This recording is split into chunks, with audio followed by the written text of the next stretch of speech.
5 seconds. Start. This shows that 14 times that particular capital is not required by that company, and if there had been some adequate step or measure whereby originally that money could have gone to the public exchequer, to that extent there would not have been any disappointment to the people who wanted shares but who did not get them, and disappointment to the public exchequer by not getting the response which it ought to have got. That, to my mind, leads to the question of the pattern of the rate of interest. In a developing economy, and especially in view of the fact that a large number of companies are being floated today which have got an element of growth in them,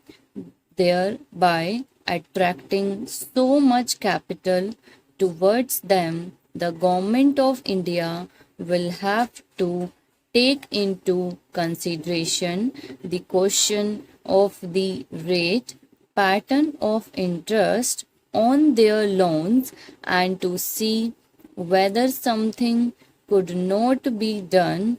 whereby the public will be attracted to a large extent towards their loan program than hitherto.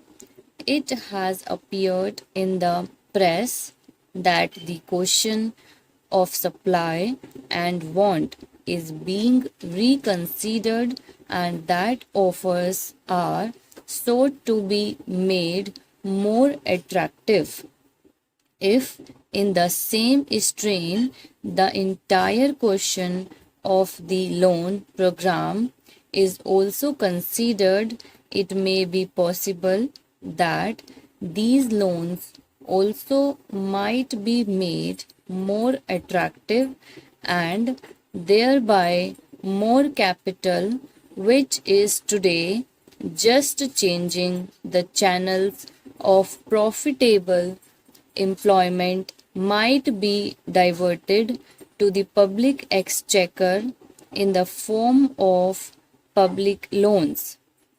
Then there is the question of the state governments performing their part, which has been assigned to them during the 11th plan period.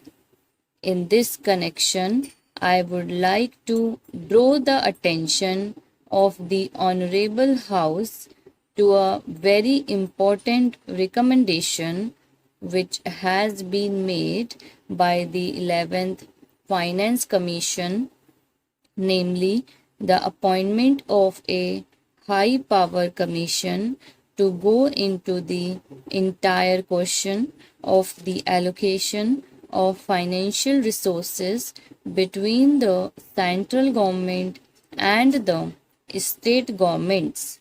They have argued the whole case in nearly 1.5 pages in order to show why it has now become necessary that a high power commission should be appointed to go into this important question. According to the Third Finance Commission, the allocation of resources between the center and the states was made at a time when planned economic development was not visualized.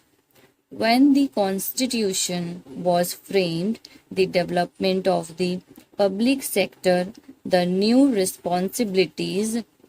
which the states were going to assume, and a plan era were not properly visualized, and it was under these conditions that these allocations were being made. Madam Deputy Chairman, I rise to support the bill which has been moved by the Honorable Finance Minister of the state in the Ministry of Home Affairs. This bill incorporates certain sentiments which the country holds so dear as far as the office of president is concerned, and also incorporates the faith of the people in themselves, that when they will elect a president, the person who would be occupying the high post would be a person who would have not only the love and affection of the people, but would be, as the Honorable Minister pointed out, a dedicated politician whose